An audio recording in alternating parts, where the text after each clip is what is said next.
الحمد للہ وکفا والصلاۃ والسلام علی عبادہ الذین اصطفیٰ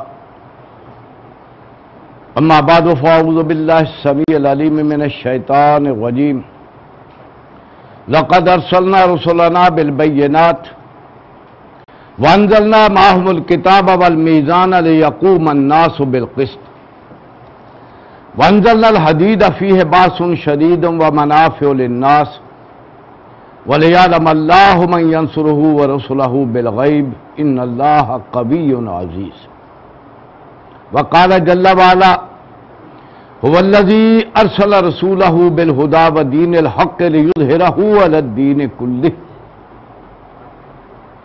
ولو كره المشركون يا أيها الذين آمنوا هل أدلكم على تجارة تنجيكم من عذاب أليم تؤمنون باللہ ورسولہ وتجاہدون فی سبیل اللہ باموالکم وانفسکم ذالکم خیر لکم ان کنتم تعلمون رب اشرح لی صدری ویسر لی امری واحلل عقدۃ من لسانی یفقہوا قولی اللہم ربنا الہمنا رشدنا واعذنا من شرور انفسنا آمین یا رب العالمین۔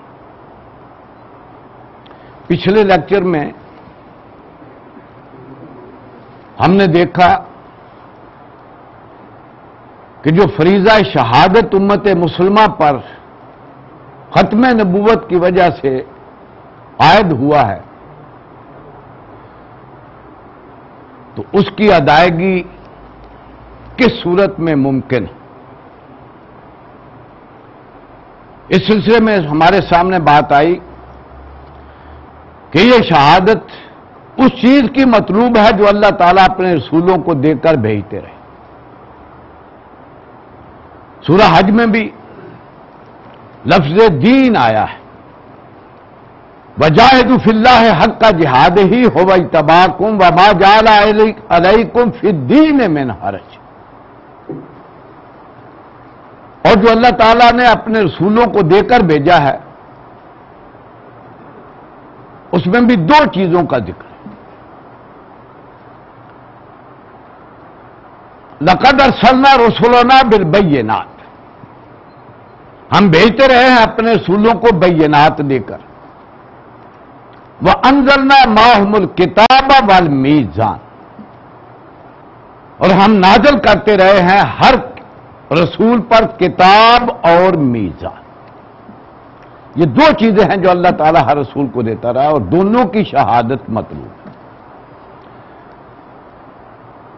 پچھلے لیکچر ہم نے دیکھا کہ الہدا کی شہادت کیا ہے، اس کا تقاضا کیا ہے، وہ پورا کریں گے تو اس کی گواہی پوری ہوگی۔ آج ہم لے رہے ہیں کہ دوسری چیز جو اللہ نے دی ہے المیزان، اس کی شہادت کا تقاضا کیا ہے۔ میزان کہتے ہیں ترازو کو۔ یہ کس کی نشانی ہے؟ عدل کی۔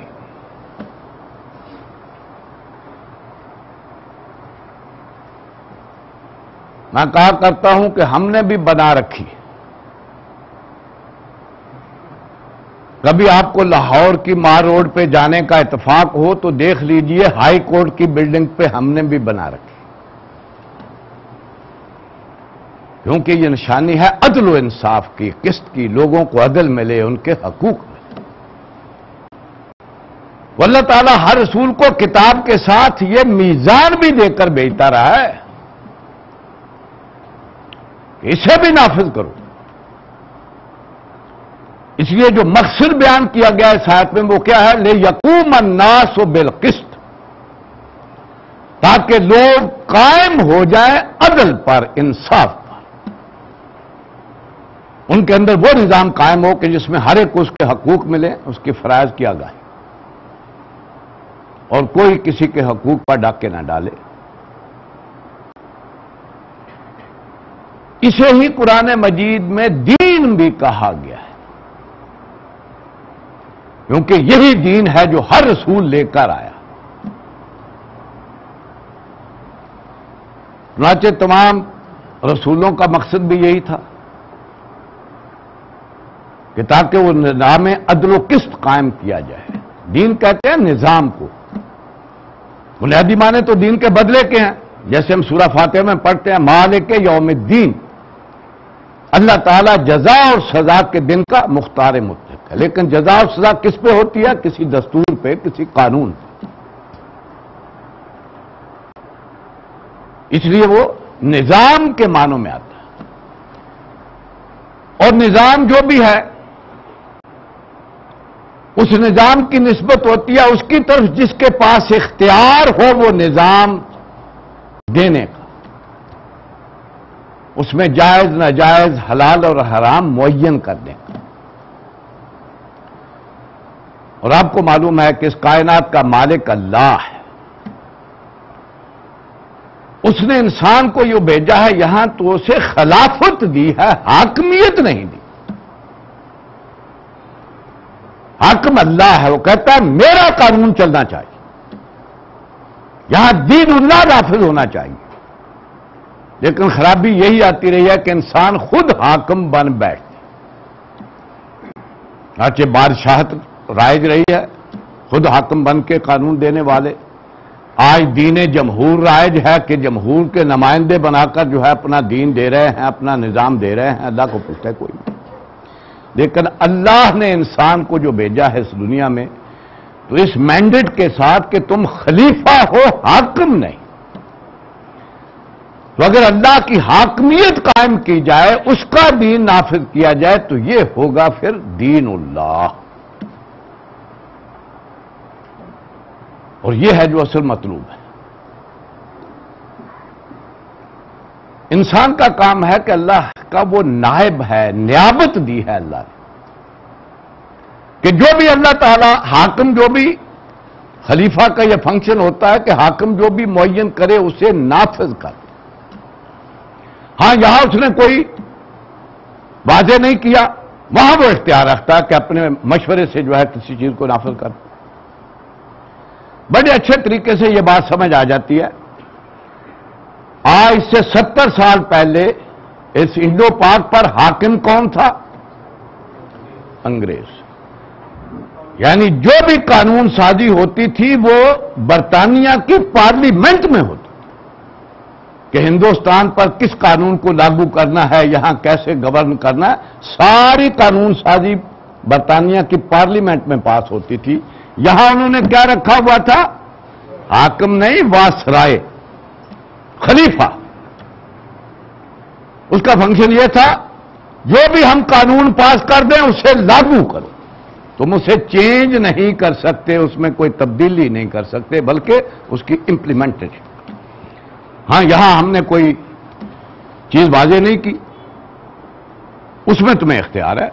یعنی جس چیز کو ناجائز قرار نہیں دیا وہ جائز ہے، اس جائز میں مشورہ کر کے تم آگے پیچھے کر سکتے ہو، لیکن کسی ناجائز کو جائز نہیں کر سکتے، کسی حدود کو آگے نہیں بڑھ سکتے.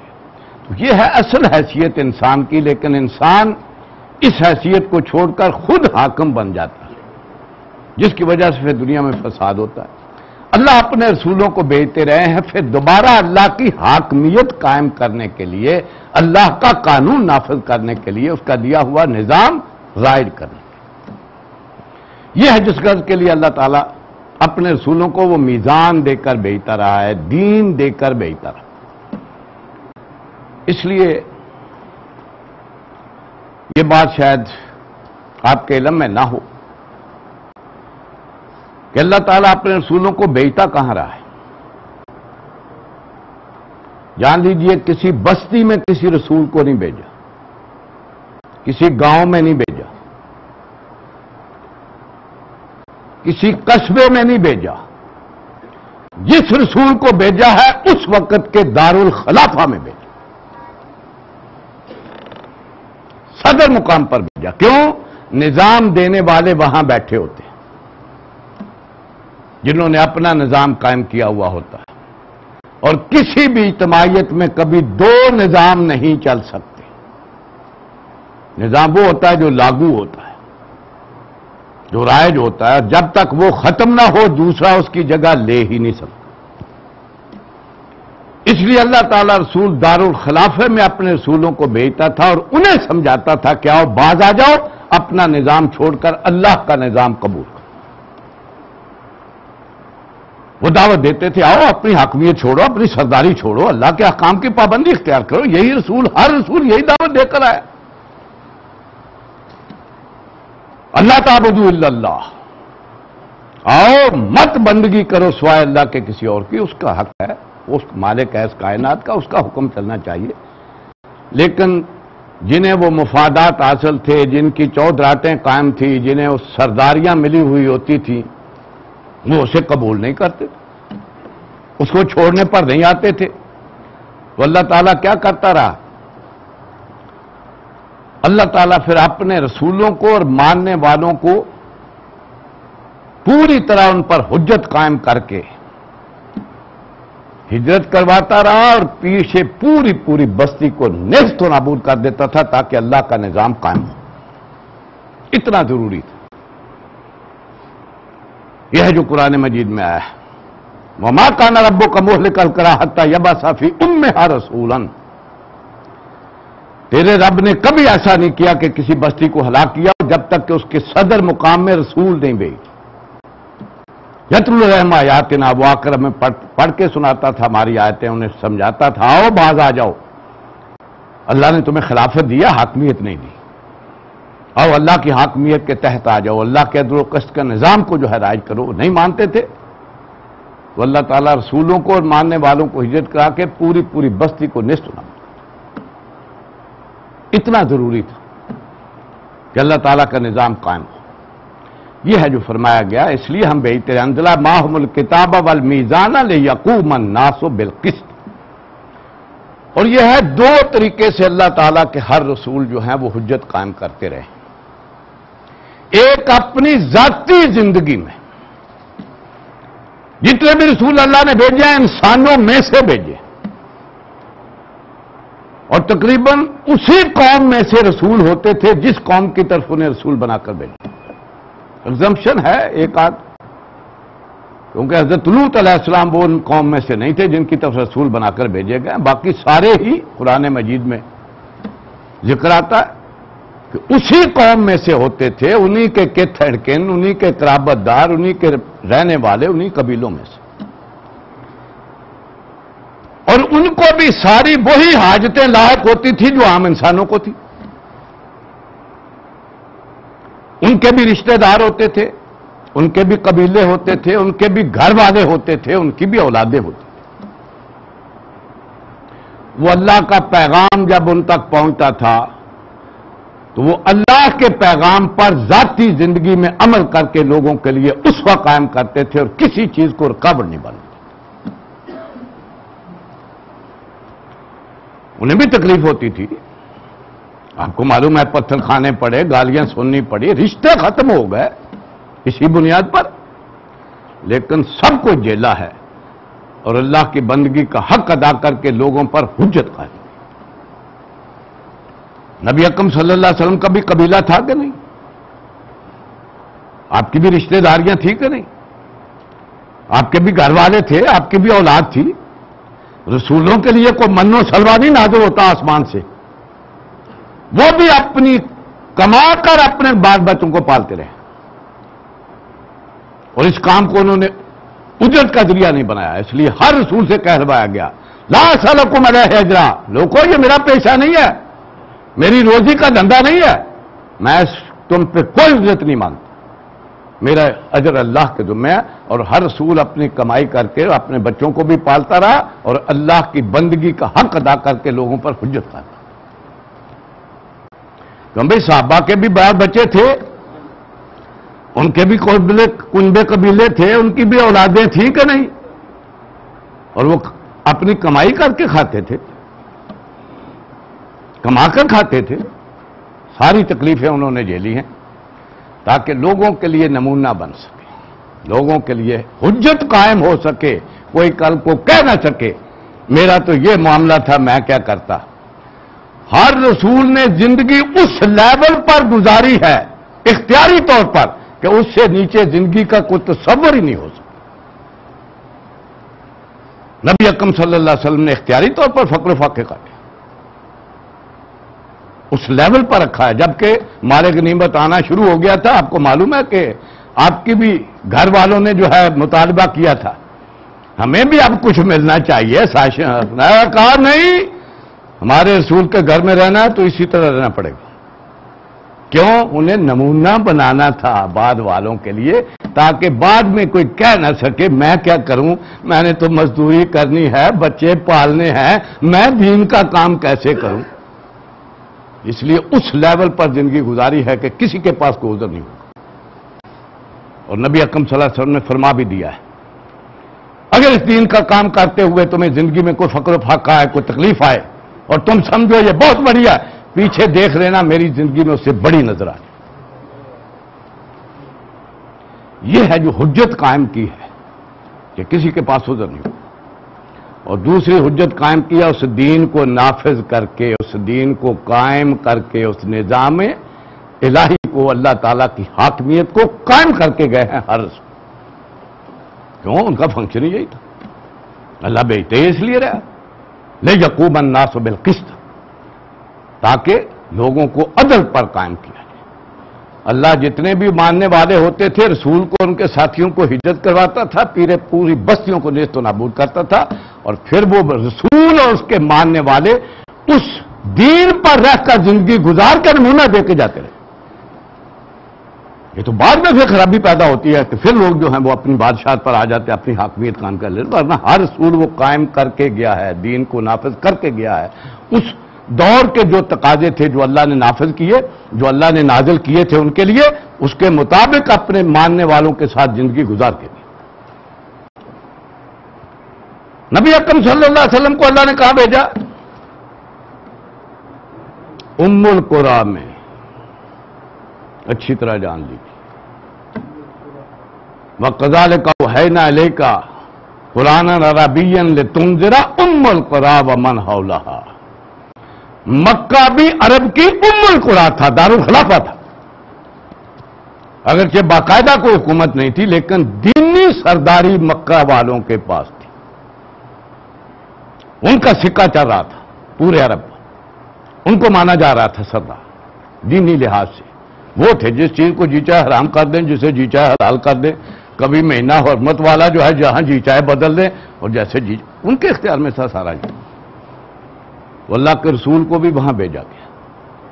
کیوں؟ ان کا دین پورے عرب پر رائج تھا، اس لیے ام القری میں بھیجا.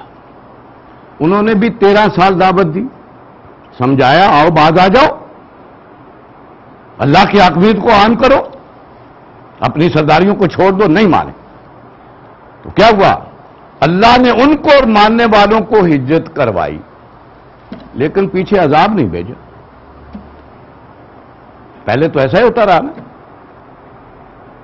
اللہ معجزے سے دین غالب کرتا رہا قوموں کو تباہ کر کے، لیکن یہاں نہیں کیا.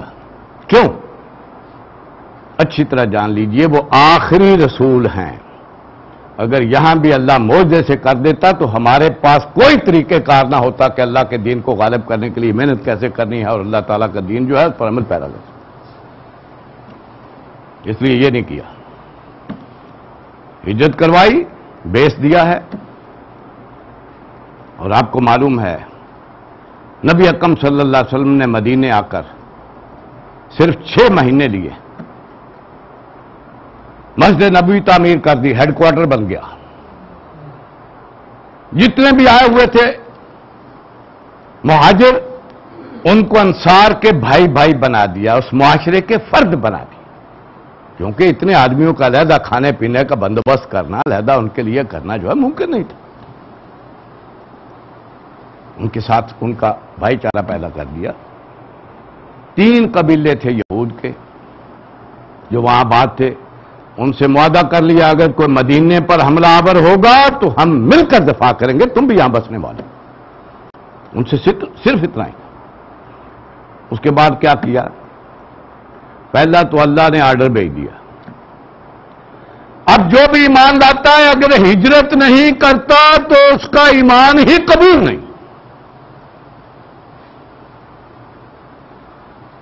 کیوں بھائی؟ مدینے میں بڑا کھانے پینے کا بندوبست تھا، بڑا وافر تھا کہ آؤ ہجرت کر کے لازمی آ جاؤ، وہاں تو پھاکے آ رہے تھے، نہیں قوت چاہیے تھی، اس لیے لازم کر دیا گیا جو ایمان لاتا ہے وہ ہجرت کر کے مدینے آئے، تاکہ وہ قوت ملے اور باطل کے ساتھ ٹکرانے کا معاملہ شروع ہو۔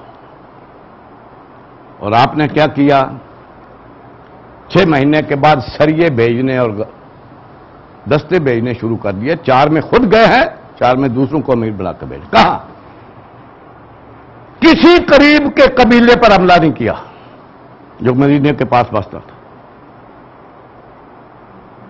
جتنے بھی سریے بھیجے ہیں قریش کی شاہراہ کو مخدوش بنانے کے لیے ان کی طرف بھیجے ہیں، ان کی نقل و حرکت کو جو ہے نوٹ کرنے کے لیے۔ کیا کریں؟ کیوں؟ معلوم تھا کہ ان میں سے کوئی بھی ایمان لے آئے گا دین کبھی نہیں قائم ہوگا جب تک کہ دین جن کا قائم ہے وہ ختم نہیں ہوں گے، اس وقت تک دوسرا دین آ ہی نہیں سکتا۔ اس لیے رخ مکے کا کیا، ادھر نہیں کسی کو بھی چھیڑا، ادھر کا رخ کیا ہے، انہیں مجبور کیا ہے دستے بھیج کر کے نکلے تاکہ ٹکراؤ ہو۔ کیوں؟ مکے میں جنگ نہیں ہو سکتی تھی، دارالامن تھا، دارالحرم تھا، اس لیے چھیڑا ہے انہیں۔ وہ کہتے ہیں نا وہ سانپ کو بل سے نکالا ہے، ان پر دستے بھیج کے ان کی شاہراہ کو مخدوش بنایا ہے۔ ان کی ساری تجارت تو سارا پیشہ تھا ان کا، جس پر ان کی ساری روزی کا دار و مدار تھا، جس کے نتیجے میں وہ نکلے ہیں۔ اور پھر آپ کو معلوم ہے ٹکراؤ شروع ہوا، اور اس دین کے غلبے کے لیے زمین پر چل کر انسانی سطح پر ساری محنت کروائی۔ اس دین کے غلبے میں کہیں آپ کو کوئی معجزہ نظر نہیں آیا، نہیں جانیں دی ہیں، خون دینا پڑا ہے، فاقے کاٹے اور سارے مرحلے طے کروائے ہیں انسانی سطح پر۔ کیوں؟ بعد والے کوئی نبی نہیں آنا تھا، رسول نہیں آنا تھا، امتیوں نے کام کرنا تھا، اس لیے اس لیول پر محنت کروائی ہے تاکہ ان کے لیے نمونہ بن سکے، ان کے لیے اسوہ بن سکے۔ آپ کو معلوم ہے پھر ٹکراؤ شروع ہوا۔ اب دیکھیے نا، مدینہ بھی اتنا کہ بڑا شہر تھا جتنا مکہ، مدینے میں آپ کی حیثیت کو مان لیا گیا، لیکن کسی نے سمجھا نیا دین آ گیا؟ کسی نے نہیں سمجھا۔ کیوں؟ ابھی وہ دین جن کا چل رہا تھا وہ انٹیکٹ تھے، ان کا غلبہ تھا۔ اور جب ان جنگوں کے سلسلے میں مکہ فتح ہو گیا، وہ دین والے مغلوب ہو گئے، تو آپ کو معلوم ہے کسی سے لڑنا نہیں پڑا، قبیلوں نے آ کر اسلام کو بولا، پتہ چل گیا وہ دین جاتا رہا۔ جو پہلا نظام قائم تھا اس کے دینے والے جو ہیں مغلوب ہو گئے ہیں، ان کی حیثیت نہیں رہی، اس لیے جنگ کرنی نہیں پڑی، قبیلوں نے آ کر اسلام کو۔ یہ ہے کہ یہاں بھی کوئی دین قائم ہو، کوئی نظام قائم ہو، جب تک وہ ختم نہ ہو دوسرا آ نہیں سکتا۔ کیوں؟ نظام وہی ہوتا ہے جو قائم ہو، جو لاگو ہو، دین تو وہ ہوتا ہے۔ ہاں مذہب 10 بھی رہ سکتے ہیں، اسی طرح جان لیجئے کہ نظام وہ ہوگا جو رائج ہوگا اور سارے معاملات اس کے۔ مذہب ہے انفرادی معاملہ، عقیدہ، عبادات اور رسومات، یہ ہے آج کل کے زمانے میں جسے مذہب کہا جاتا ہے۔ یہ ایک جگہ 10 بھی رہ سکتا۔ کیوں؟ یہاں کوئی اجتماعیت نہیں، ہر شخص کا اپنا معاملہ ہے۔ میں اللہ کو جیسے مانتا ہوں کوئی دوسرا اس میں دخل دے ہی نہیں سکتا، میرا اپنا کانسیپٹ ہے۔ اللہ کے بارے میں جو ہے ہر ایک کا اپنا ہے، دوسرا اس میں دخل ہی نہیں دے سکتا، اس کا کوئی معاملہ ہی نہیں ہے دوسرے کا اس کے ساتھ۔ یہ انفرادی معاملہ ہے، یہ 10 بھی ایک جگہ رہ سکتے ہیں، لیکن دین کبھی 2 نہیں ہو سکتے۔ ایک ہی ہوگا جو لاگو ہوگا وہ دین ہے، باقی سارے مذہب بن جاتے ہیں۔ یہ بھی اسی مثال سے سمجھ لیجئے، آج سے 70 سال پہلے دین کس کا راج تھا ہندوستان پر؟ انگریز کا۔ اور یہاں کتنے مذہب تھے؟ اسلام بھی تھا، عیسائیت بھی تھی، یہودیت بھی تھی، پارسی بھی تھے، سارے ہی کتنے، سکھ بھی تھے، ہندو بھی تھے، سارے کے ساتھ، لیکن کس حیثیت میں؟ مذہب کی حیثیت۔ مسلمانوں کو کیا الاؤڈ تھا؟ اپنا عقیدہ جیسے جی چاہے رکھو، ایک کو ماننا چاہتے ہو ایک کو مانو، کو 10 کو ماننا چاہتا ہے 10 کو مانے، کو 100 کو ماننا چاہتا ہے مانو، ہمیں کوئی اعتراض نہیں۔ تم اپنی جا کر مسجد میں عبادت کر لے، تم مندر میں جا کر لو، تم جا کر سینیگاگ میں کر لو، تم جا کر جو ہے اپنے گرجے میں کر لو، ہمیں کوئی اعتراض نہیں۔ تم اپنے مردے کو جلانا چاہتے ہو جلا دو، تم دفن کرنا چاہتے ہو تو دفن کر لو، تم اس کے لیے جو بھی رسمیں کرنے چاہتے ہو کرو، ہمیں۔ لیکن قانون ہمارا ہوگا، وہاں نہیں پوچھا جائے گا تمہارے قرآن میں کیا لکھا ہوا اور تمہاری گیتا میں کیا لکھا، اسے پڑھتے رہو اور ثواب لیتے رہو، لیکن اس کا کوئی ریفرنس نہیں آئے گا قانون میں، نظام میں اس کا کوئی ریفرنس نہیں ہوگا کہ وہ حلال ہے کہ حرام ہے، ہم اپنا نظام۔ یہی تھا نا؟ جان لیجئے وہ دین اللہ تعالیٰ نے جو دین دے کر بھیجا تھا وہ ہے پھر غالب ہوا پورے عرب پر۔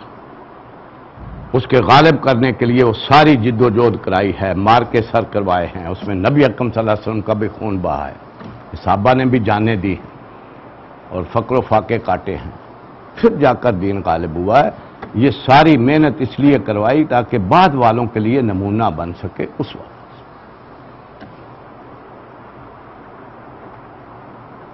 یہ دین اللہ تعالیٰ ہر رسول کو دے کر بھیجتا رہا، کس لیے؟ لِیَقُومَ النَّاسُ بِالْقِسْطِ، تاکہ لوگ عدل پر قائم ہو جائیں۔ لیکن نبی اکرم صلی اللہ علیہ وسلم کی آپ کو معلوم ہے خصوصی حیثیت، وہ آخری رسول ہے، اس لیے اللہ تعالیٰ نے انہیں جو ضابطہ بھی دیا ہے وہ دیا ہے جو مستقل رہنے والا تھا، اس لیے اس کی حفاظت کا بھی ذمہ لیا قیامت تک میں۔ لیکن ان کا مقصد بعثت کیا ہے؟ وہ ہے جو قرآن مجید میں 3 بار آیا، اور ان کے لیے وہ آیت نازل ہوئی ہے، کسی اور رسول کے لیے وہ کیا ہے؟ هُوَ الَّذِي أَرْسَلَ رَسُولَهُ بِالْهُدَىٰ وَدِينِ الْحَقِّ، یہ ان کی جگہ کتاب اور میزان کی جگہ کیا دیا ہے؟ الہدا اور دین الحق۔ کس لیے؟ لِيُظْهِرَهُ عَلَى الدِّينِ كُلِّهِ، تاکہ اسے پورے کے پورے نظام زندگی پر غالب کیا جائے، تاکہ سارے دینوں پر اسے جو ہے غالب کیا جائے۔ کیوں؟ یہ دین ہے جو اللہ تعالیٰ نے دین الحق اب پسند کر لیا ہے پوری انسانیت کے لیے، قیامت تک کے لیے۔ پہلے دینوں کا ٹائم ختم، اب پہلے دینوں والوں کو بھی یہی دین قبول کرنا چاہیے، اس لیے یہ فریضہ جو ہے وہ لگایا گیا، اس دین کو اب غالب کرنا ہے باقی دینوں پر۔ یہ 3 بار آیت نازل ہوئی ہے، 3 موقعوں پہ ہوئی۔ پہلی دفعہ ہوئی ہے سورہ صف میں، جنگ احزاب کے بعد۔ آپ کو معلوم ہے کہ وہ جنگ ہے جس نے قریش نے اپنے جو بس میں تھا وہ سارا کر گزرے، 12,000 کا لشکر لے آئے اور قبیلوں کو بھی ساتھ ملا کر جو ہے پوری تعداد میں آ گئے، لیکن ناکام گئے۔ تو اب اللہ تعالیٰ نے فرمایا یہ جو کر سکتے تھے انہوں نے کر لیا، اب ان کی ہمت نہیں رہے گی کہ آگے یہ کر سکے۔ اس لیے اب تمہاری طرف سے اقدام ہوگا، اب یہ دین جو ہم نے دیا ہے اسے باقی دینوں پر بھی غالب کرنے کے لیے تمہیں اقدام کرنا ہے۔ اس لیے ساتھ ہی فرما دیا یا ایھا الذین آمنوا ھل ادلکم علی تجارۃ تنجیکم من عذاب علیم تؤمنون باللہ ورسولہ وتجاہدون فی سبیل اللہ باموالکم وانفسکم ذالکم خیر لکم ان کنتم تعلمون۔ یہ دین غالب ہونا ہے سارے دینوں پر، لیکن محنت تمہیں کرنی ہے، جان اور مال تمہیں لگانا ہے، یہاں معجزے سے نہیں کرنا، ہم نے انسانی سطح پر کرنا۔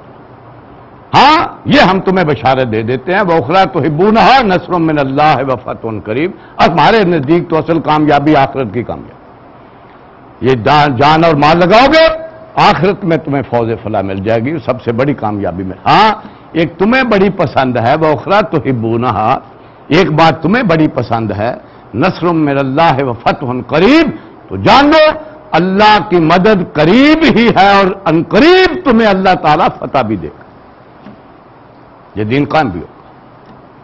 یہ بھی خوشخبری دے دی۔ چنانچہ اسی بنیاد پر نبی اکرم صلی اللہ علیہ وسلم نے فرما دیا تھا اس موقع پہ، لن تغزو علیکم قریش، اے مسلمانوں اب قریش تم پر حملہ آور نہیں ہوں گے۔ انہوں نے جو کرنا تھا کر لی، ہم اب اقدام کریں گے، ہم جائیں، کیونکہ اللہ تعالیٰ نے صاف فرما دیا اس دین کو غالب کرنا ہے سارے دینوں پر، اور ساتھ بشارت بھی دے دی کہ عنقریب جو ہے یہ غلبہ ہو کر ہے۔ آپ کو معلوم ہے کہ پھر اگلے سال ہی نبی اکرم صلی اللہ علیہ وسلم کو خواب آیا عمرہ کرنے کا، اور آپ 1400 آدمیوں کو صحابہ کو لے کر عمرے کے لیے نکل پڑے۔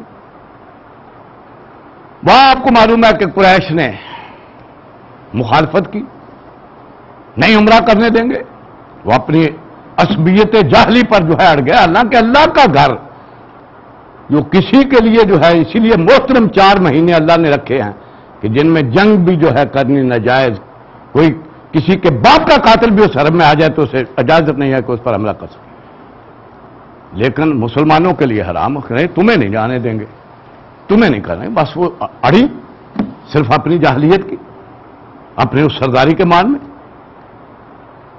جس کے نتیجے میں آپ کو معلوم ہے صلح ہو گئی۔ صلح کیا ہوئی؟ دیکھیے جو آیت نازل کی تھی اس کے خلاف صلح ہو گئی۔ آیت یہ نازل کی تھی کہ یہ دین ہم نے دیا ہی اس لیے ہے کہ یہ سارے دینوں پر غالب آنا ہے، لیکن صلح کس بات پر ہوئی؟ 10 سال کے لیے تم جنگ نہیں کریں گے، تم اپنے دین پر رہو، ہم اپنے دین پر۔ صلح یہ ہو گئی۔ یہ تو سری نے ساتھ کے خلاف ہے جو نازل ہوئی تھی، لیکن اللہ تعالیٰ کی حکمت کار فرما تھی اس میں، یہ وقتی طور پر معاملہ ہوا ہے، اللہ نے اسے فتح مبین قرار دیا۔ کیوں؟ قریش کو ماننا پڑا کہ مسلمان بھی کوئی قوت ہیں عرب کے اندر اور جن کی بھی کوئی حیثیت ہے۔ معاہدہ اسی سے کیا جاتا ہے جسے مان لیا جائے، تسلیم کر لیا ہے، تسلیم کرنا تھا۔ اور آپ کو معلوم ہے کہ جنگ جاری تھی 6-7 سال سے، اور جب جنگ جاری ہو آپس کے اندر تو کوئی نہیں سوچتا کہ حق پر کون ہے، وہ عصبیت جو ہوتی ہے وہ پیچھے کار فرما ہوتی ہے، لڑنے پر لے آتی ہے۔ اللہ نے موقع دینا چاہا قریش کو اور باقی لوگوں کو کہ وہ سوچ سکیں، ٹھنڈے دل سے سوچ سکیں حق پر کون، یہ موقع فراہم کیا۔ ناچہ اس کا نتیجہ کیا نکلا؟ صلح حدیبیہ کے موقع پہ کتنے لے کر گئے تھے؟ 1400، اور 1.5 سال بعد 10,000۔ یہ نتیجہ نکلا اس صلح کا۔ اللہ نے موقع دیا، ٹھنڈے دل سے سوچو حق پر کون ہے، اور لوگوں نے قبول کی۔ یہ ہے جو وقتی طور پر یہ صلح کی، اس لیے سورہ فتح میں یہ تسلی دی، دیکھو دوبارہ آیت نازل کی، والذی ارسل رسولہ بالہدی ودین الحق لیظہرہ علی الدین کلہ وکفی باللہ شہیدا۔ گھبراؤ نہیں، وہ اللہ ہے جس نے بھیجا ہے اپنے رسول صلی اللہ علیہ وسلم کو الہدی اور دین الحق دے کر، اسی لیے بھیجا ہے لیظہرہ علی الدین کلہ، تاکہ اسے غالب کرے سارے کے سارے دینوں پر، وکفی باللہ شہیدا۔ اور دیکھو یہ تھوڑی وقت کا معاملہ ہے، اللہ مدد کے لیے کافی ہے، یہ ہو کر ہے۔ پھر ری افرم کیا ہے، پھر تسلی دی، یہ چند دنوں کا معاملہ ہے، کوئی دور کی بات نہیں ہے، یہ اللہ تعالیٰ کی حکمت میں تھا کہ یہ معاملہ جو ہے وہ۔ اور آپ کو معلوم ہے اتنی بڑی تدبر جو ہے نبی اکرم صلی اللہ علیہ وسلم نے اس وقت جو ہے کیا ہے اس صلح کے موقع پہ، کہ اللہ تعالیٰ نے اس کے نتیجے میں بشارت دے دی، ہم نے تمہارے اگلی کوتاہیاں بھی اگر کوئی ہیں دین کے معاملے میں، دین ہی میں ہوتی ہیں رسولوں کی، کہ کوئی کمی رہ جاتی ہے نیکی ہی میں پیچھے رہ جاتے ہیں، وگرنہ برائی کا تو سوال ہی پیدا نہیں ہوتا۔ اگر کوئی ہے تو ہم نے آگے والی بھی معاف کر دی، پچھلی بھی معاف کر دی، اتنا بڑا معاملہ تو یہ ہے جس پہ آپ کو معلوم ہے صحابہ کے جذبات ابھرے تھے، کہ عجیب سما ہے اس وقت کا، نبی اکرم صلی اللہ علیہ وسلم خود حیران تھے۔ صلح ہو گئی، حکم دیا، احرام اتار دو، قربانیاں کرو، قربانیاں کرو اور احرام اتارو. ایک نہیں ہلا، 3 بار حکم دیا، ایک صحابی بھی نہیں اٹھا. آپ حیران، یہ کیا ہو رہا ہے؟ اتنے جذبات تھے کہ یہ ہم نے دب کر صلح کیوں کی؟ کیوں ان کے دین کو جو ہے گارنٹی دی جا رہی ہے؟ کیوں ان کو تسلیم کیا جا رہا ہے جبکہ اللہ کی آیت نازل ہو چکی ہے کہ اللہ تعالیٰ نے تو بھیجا ہے دین غلبے کے لیے. جو آپ کو معلوم ہے حضرت عمر رضی اللہ تعالیٰ عنہ نے تو یہاں تک پوچھ بھی لیا، کیا ہم حق پر نہیں ہیں؟ آپ اللہ کے رسول نہیں ہیں؟ ہم نے کہا میں ہاں اللہ کا رسول ہوں اور حق پر ہوں، اس لیے میں نے یہ سارا کچھ کیا ہے. یہاں تک جذبات آئے ہوئے تھے، اسی بات پر آئے ہوئے. پھر آپ کو معلوم ہے کہ وہ انتظار میں تھے شاید کوئی حکم آ جائے، شاید کوئی فیصلہ بدل جائے. یہ تو ذہنوں میں نہیں تھا کہ کوئی عمرے کے لیے آئے اور راستے ہی میں قربانیاں کرنی پڑ جائیں. یہ تو ان کے حاشا خیال میں بھی نہیں آ سکتا تھا. اور ہو گیا یہ. چنانچہ پھر وہ بڑی ہی اچھی نصیحت کی. حضرت ام سلمہ رضی اللہ تعالیٰ عنہا ساتھ تھی. انہوں نے کہا اے اللہ کے رسول آپ اپنی قربانی کر دیجئے، آرام اتاریے، انہیں مت حکم دیا. چنانچہ آپ نے اپنی قربانی کے رام سارے نے اپنی قربانیاں کرنی شروع کر دی. سارا نہرا پتہ لگ گیا اب یہ کرنا ہی پڑے گا. یہ جذبات تھے جس میں اللہ تعالیٰ نے پھر یہ آیت نازل کیا، ری ایشور کیا ہے گھبراؤ نہیں، وقتی معاملہ ہے، اللہ تعالیٰ اسے غالب کر کے رہے گا اور اللہ کی مدد سے اس کے شامل حال ہوگی. اب پتہ تیسری آیت کب نازل ہوئی؟ تیسری دفعہ جب پورے عرب پر اللہ کا نظام قائم ہو گیا، اللہ کی حاکمیت قائم ہو گئی. 9 ہجری میں پھر نازل کی. اس لیے یہ نہ سمجھ لیا جائے کہ یہ عرب ہی کے لیے آیا ہے، عرب پر غالب ہو گیا ہے، اب تمہارا کام پورا ہو گیا ہے، اللہ اللہ خیر صلی اللہ. نہیں، تیسری بار یہ آیت نازل کی ہے. نہیں، یہ پوری دنیا پر غالب کرنا ہے، سارے دینوں پر غالب کرنا ہے. اور جو بھی پہلے دین ہے ان کو بھی، دینوں والوں کو بھی اب اس دین الحق کو قبول کرنا چاہیے. ان کے دینوں کا ٹائم ختم. چنانچہ وہ ہے جب تیسری بار یہ آیت نازل ہوئی ہے تو اس سے پہلے وہ آیت ہے جو آپ نے کل سنی تھی، وَقَاتِلُوا الَّذِينَ لَا يُؤْمِنُونَ بِاللَّهِ وَلَا بِالْيَوْمِ الْآخِرِ. مسلمانوں جنگ ختم نہیں ہوئی، اپنی جنگ کو جاری رکھو ان سے جو نہیں مانتے اللہ کو اور آخرت کو.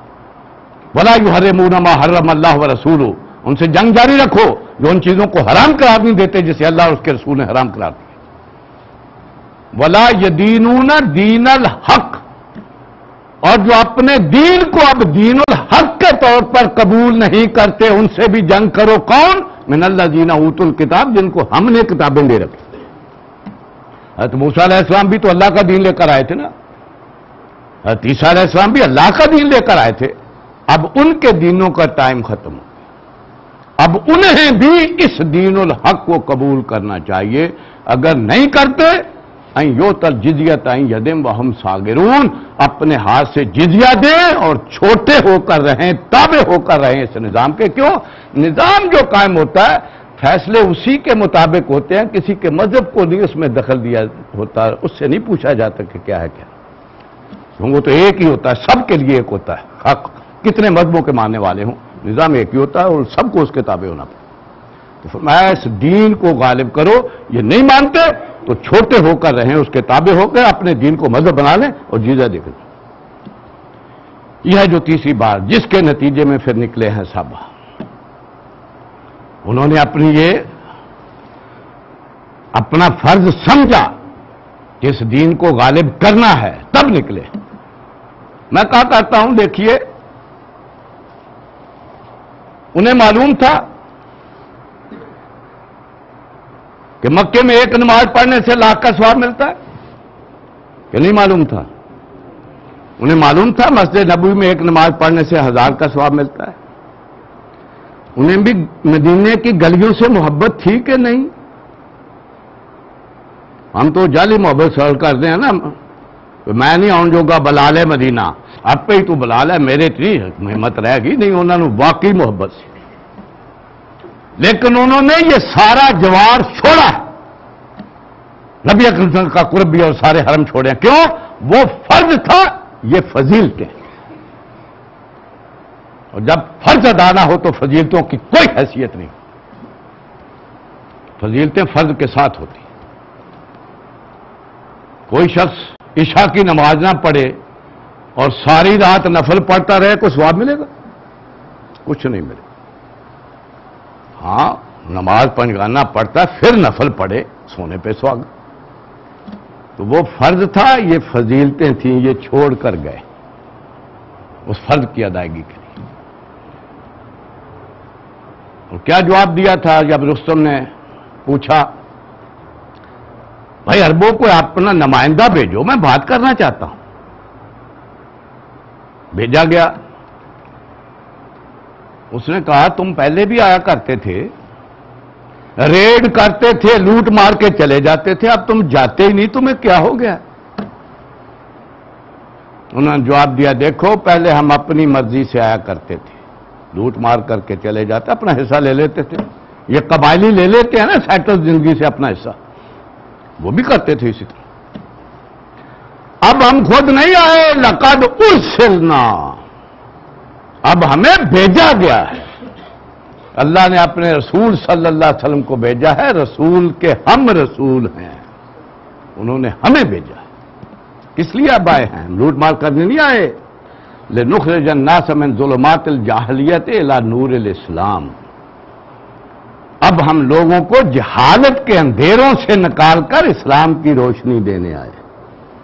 ومن جور الملوک الی عدل الاسلام، اور بادشاہوں کے ظلم سے نکال کر تمہیں عدل اسلام میں لانے کے لیے آئے ہیں، تاکہ اس عدل کے تحت سارے معاملات ہوں، اللہ کی حاکمیت قائم ہو، کوئی دنیا میں انسان حاکم نہیں رہے بلکہ اللہ کا وہ دیا ہوا لِیَقُومَ النَّاسُ بِالْقِسْطِ، وہ عدل کا نظام جو ہے وہ رائج کرنے کے لیے۔ یہ ہے پھر آپ کو معلوم ہے اس وقت کی مہذب دنیا پر اس دین کو غالب کیا گیا، کسی کو زبردستی مسلمان نہیں بنایا کہ زبردستی کرو، نہیں، اپنے دین پہ رہنا، رہو، اسے مذہب بنا لو، اس حد تک اس پر عمل کرو، لیکن فیصلے اللہ کے دین کے تحت ہوں، نظام اس کا قائم ہوگا، جو بھی کوئی کرے گا اجتماعی زندگی میں اس کا فیصلہ شریعت اسلامی کے مطابق ہوا، تمہارے دین میں نہیں پوچھا گیا کیا کیا نہیں، تم اسے مذہب کی حیثیت سے رکھنا ہے تو رکھو۔ یہ ہے جس کے لیے اللہ تعالیٰ نے اپنے رسول کو بھیجا۔ اس لیے اچھی طرح جان لیجئے یہ دین کبھی واضحوں سے غالب نہیں ہوتا، کیوں؟ جن کے مفادات ہوتے ہیں، چودراہٹیں ہوتی ہیں، وہ چھوڑنے پر نہیں آتے، وہ کبھی یہ قربانی نہیں۔ اس لیے اللہ تعالیٰ کو پوری بستیوں کو نیست و نابود کرنا پڑا دین کو قائم کرنے کے لیے۔ اسی طرح نبی اکرم صلی اللہ علیہ وسلم اور آپ کے ساتھیوں کو جانوں کی قربانی دینی پڑی اس دین کو غالب کرنے کے لیے۔ دین ہمیشہ قوت سے نافذ ہوتا ہے، وعدوں سے کبھی نہیں۔ اس لیے اچھی طرح جان لیجئے اگر اسلام دین ہے تو اس کے نافذ کرنے کے لیے آج بھی قوت چاہیے، وہ وعدوں سے کبھی نہیں مانیں گے۔ آپ جتنی جیت ہے 1300 علماء بیٹھ کر جو ہے وہ فیصلے کر کے واضح و نصیحت کر کے یہ چلے جائیں، ان کے کانوں پر جوں بھی نہیں رہی، وہ ہمیشہ قوت سے غالب۔ اس لیے یہاں قوت نہیں ہوئی، اللہ نے معجزوں سے کیا، لیکن دین غالب کی، نظام غالب، اور نبی اکرم صلی اللہ علیہ وسلم سے انسانی سطح پر قوت مہیا کر کے اس کو نافذ کر کے ہمارے لیے وے آؤٹ دیا ہے، راستہ دیا ہے اس پر۔ اب بھی دین غالب ہوگا تو اسی طور پر ہوگا جس طور پر نبی اکرم صلی اللہ علیہ وسلم سے کروایا گیا، کیوں؟ وہ نمونہ ہے ہمارے لیے، اور اس میں یہ سارے مراحل طے کرنے پڑیں گے۔ اس کے لیے سب سے بنیادی چیز کیا ہوگی؟ اجتماعیت، قوت ہوگی تو باطل سے ٹکرایا جائے گا اور قربانیاں دے کر اللہ کے دین کو غالب کیا جائے گا، بعدوں سے کبھی نہیں۔ اس لیے اچھی طرح جان لیجئے اگر یہ دین ہے تو پھر جماعتی زندگی لازم، اس کے بغیر کبھی قوت نہیں حاصل ہوتی۔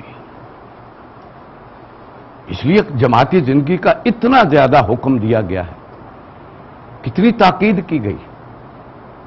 نبی اکرم صلی اللہ علیہ وسلم نے فرمایا دیکھو آمرو بکم بخمسن، اے مسلمانوں میں تمہیں 5 باتوں کا حکم دے کر جا رہا ہوں، اور ایک ورشن میں ہے اللہ ہمارا نہیں بہننا، اللہ نے مجھے حکم دیا بالجماعت والسمع والطاعت والہجرت والجہاد فی سبیل اللہ۔ جماعتی زندگی گزارنی ہوگی، اکٹھے ہونا ہوگا، اور اکٹھ کس بنیاد پر؟ سمع و طاعت کی بنیاد پر۔ یہ نہیں ہے کہ دو آنے کا ممبری کا فارم پر کر دو اور کہو میں جماعت میں ہوں، نہیں، حکم سننا پڑے گا اور ماننا پڑے گا۔ ہاں، نبی اکرم صلی اللہ علیہ وسلم کے بعد کسی کی حیثیت نہیں ہے کہ جو کہے وہ سب مانو، پوچھا جائے گا دلیل کیا ہے، معروف کے دائرے کے اندر، اس دین کے دائرے کے اندر اس کا حکم مانا جائے گا، باہر ہوگا کسی کی کوئی حیثیت نہیں ہے کہ اس کا حکم مانا۔ لیکن وہ جماعت اس بنیاد پر ہوگی تو وہ دین کو قائم کرنا ہوگا۔ نبی اکرم صلی اللہ علیہ وسلم نے اس بنیاد پر جماعت بنائی۔ کرنا کیا ہے؟ ہجرت والجہاد فی سبیل اللہ، اللہ کی راہ میں ہجرت اور جہاد۔ ہجرت کیا ہے؟ ہر اس چیز کو چھوڑ دو جو اللہ کو ناپسند ہے، اسے کر جاؤ، یہاں تک کہ کسی وقت اپنا وطن بھی چھوڑنا پڑے، گھر بھی چھوڑنا پڑے، کاروبار بھی چھوڑو۔ جہاد کیا ہے؟ جو بھی حکم دیا اس پر عمل پیرا ہو جاؤ، بسم اللہ کرو، ہر چیز پر عمل پیرا ہو، اپنے نفس کے ساتھ جہاد کرو، اسے اللہ کا مطیع اور فرمانبردار بناؤ۔ معاشرے میں اپنے فکر کو عام کرو، نظریات غلط جو ہے ان کا ابطال کرو، لوگوں کے سامنے لاؤ دین کیا ہوتا ہے، دین کے تقاضے کیا ہیں۔ جب تک کہ آپ اس کو پوری طرح جو ہے لوگوں تک پہنچائیں گے نہیں، آپ کی تحریک کبھی کامیاب نہیں ہوگی۔ لوگوں کو پتا تو ہو یہ کیا کرنے چلے ہیں، ان کا مطلوب کیا ہے، ان کا مقصود کیا ہے، یہ چاہتے کیا ہیں۔ یہ کوئی کرسی نہیں چاہتے، نہیں تو یہی کہا جائے گا بھائی اقتدار لینا چاہتے ہیں، یہ تو اسلام آباد جانا چاہتے ہیں۔ نہیں، انہیں پتا ہو دین کا تقاضا کیا ہے، اللہ کی حاکمیت قائم کرنا دین میں فرض ہے، اور فرض کو پورا کرنے کے لیے جو ہے وہ زندگیاں دینی ہے، اور اس کے لیے قربانی دینے کے لیے جب تک لوگوں کے عام نہیں ہوگا یہ فکر، اس وقت آپ کی تحریک جو ہے وہ کبھی کامیاب نہیں ہو سکتی۔ لوگوں کو علم پہ تو ہے، اس کو مل کر یہ پہنچانا ہوگا پیغام، ہر لیول پہ ہر شخص جو ہے وہ سمجھے میری ذمہ داری۔ ہمارا معاملہ یہ کہیں گے تنظیم کہاں آ رہی ہے؟ بھائی تنظیم کیا ہے؟ تنظیم کوئی آسمان سے آئی ہے؟ تم ہی تو تنظیم ہو، خود کر نہیں رہا ہوگا اور نگاہ یہ ہوگی کہ یہ تنظیم کچھ نہیں کر رہی۔ بھائی تنظیم تم ہی تو ہو، تم کرو گے تو وہ کام آگے ہوگا، وہ کام آگے پھیلے گا، ہر شخص جو ہے وہ سمجھے میں ہوں تنظیم اصل میں، اور میری ذمہ داری ہے کہ میں اپنے ماحول کے اندر اس کو پاؤں، لوگوں تک اس فکر کو پہنچاؤں، جس کی بنیاد پر پھر آگے کے مرحلے جو ہے وہ طے ہوں گے، وگرنہ کبھی بھی یہ کامیابی نہیں ہو سکتی، اور وہ قوت سے ہوتی ہے۔ اس لیے فرمایا جماعتی زندگی اختیار کرو، اکٹھ کرو۔ کتنا واضح حکم ہے، علیکم بالجماع۔ نبی اکرم صلی اللہ علیہ وسلم فرمایا تم پر جماعتی زندگی لازم ہے، وَإِيَّاكُمْ وَالْفُرْقَةَ، اے مسلمانوں اکیلے اکیلے رہنے سے بچنا، انفرادی زندگی گزارنے سے بچنا نہیں، اکٹھے رہنا۔ کیوں؟ قوت ہوگی تو دین غالب ہوگا، اس کو قائم رکھ سکو گے، وگرنہ بکھر جاؤ گے۔ دیکھو ان الشیطان مع الواحد، جب انسان اکیلا ہوتا ہے تو شیطان اس کا ساتھی بن جاتا ہے، وہ اسے اپنے نہج پہ لے جاتا ہے۔ بہوا من الاثنین ابعد، اور جب دو آدمی مل کر جماعتی زندگی اختیار کرتے ہیں تو اس کا بس نہیں چلتا ان کا۔ وَمَنْ رَاهُ بَحْبُوحَةِ الْجَنَّةِ، اور جسے جنت کی خوشگواری چاہیے، فَلْيَلْزَمِ الْجَمَاعَ، اسے لازمی جماعتی زندگی اختیار کرنا، اسے اکٹھا بننا۔ اور آپ کو معلوم ہے حضرت عمر رضی اللہ تعالیٰ عنہ کا تو یہ قول ہے کہ اسلام کا کوئی تصور ہی نہیں ہے جماعتی زندگی کے بغیر، اور جماعتی زندگی وہ ہے جس میں کوئی امیر ہو اور اس کا حکم سنا جائے اور مانا جائے، وگرنہ اس جماعت کا کیا معاملہ ہے۔ یہ جان لیجئے اس کا لوازم ہے کہ اگر دین کا یہ دین ہے، اور دین وہی ہے جو غالب ہو، نافذ ہو، جس کا حکم چل رہا ہو، تو پھر اس کے لیے جماعتی زندگی لازم ہے، اس کے لیے اجتماعیت چاہیے، قوت سے دین نافذ ہوتا ہے، کبھی باتوں سے نہیں۔ وہ دین جو اللہ تعالیٰ کے رسول دے کر گئے تھے غالب کر کے اور باقی دینوں پر غالب کیا، وہ آج کہاں ہے؟ کہیں دنیا میں نافذ ہے؟ کہیں نہیں۔ اور ہم پاکستانی جو ہیں، برا نہ مانیے، آج ہماری حیثیت کیا ہے؟ آج طاغوت کے دین کے تحت ہم اپنے دین کو مذہب بنا کر جزیہ دے کر زندگی گزار رہے ہیں۔ یہ ہے جو ہمارے آج پوزیشن بنی ہوئی ہے۔ تو میں کہاں تک آپ کو دین پر عمل پیرا ہونے کی اجازت ہے؟ صرف مذہب تک، عقیدہ جو جی چاہے رکھ لو، اپنی نمازیں جیسے جی چاہے پڑھ لو، اپنی رسمیں جیسے جی چاہے چار لو، اوپر دین جمہور چلے گا، پارلیمنٹ جو قانون بنائے گی وہ چلے گا، نہیں پوچھا جائے گا کیا ہے کیا نہیں۔ اور آج بھی وہی طاغوت کا دیا ہوا وہ نظام، انگریز کا دیا ہوا وہ کوڈ جو ہے یورسڈکشن کی، وہ پوری کی پوری اعتنا، اور ہم اپنے اس دین کو مذہب بنا کر، مذہبی زندگی گزار کر بڑے سیٹسفائیڈ ہیں کہ ہم دین کے تقاضے پورے کریں، اور سمجھتے ہیں کہ ہم تو اللہ تعالیٰ کے بڑے چاہتے ہیں، اس کے دین پر پورے عمل پیرا ہیں، حالانکہ اختیار کتنا ہے؟ صرف نمازوں تک اور رسموں تک اور عقیدے تک۔ اور موضوع تو یہاں تک پہنچ گئی ہے، کیوں بھائی ایک مسجد کا مولوی امام جو اس جیسا عقیدہ رکھتا ہے، اس جیسی نماز پڑھتا ہے، اس جیسی رسمیں کرتا ہے، اسے جنت کا ٹکٹ دے کر بھیجتا ہے کہ نہیں؟ ہاں، پوری وثوق سے کہتا ہے تم ہی بخشے ہوئے ہو، تم ہی فرقہ ناجیہ ہو، تم ہی ہو جنت میں جانے والے۔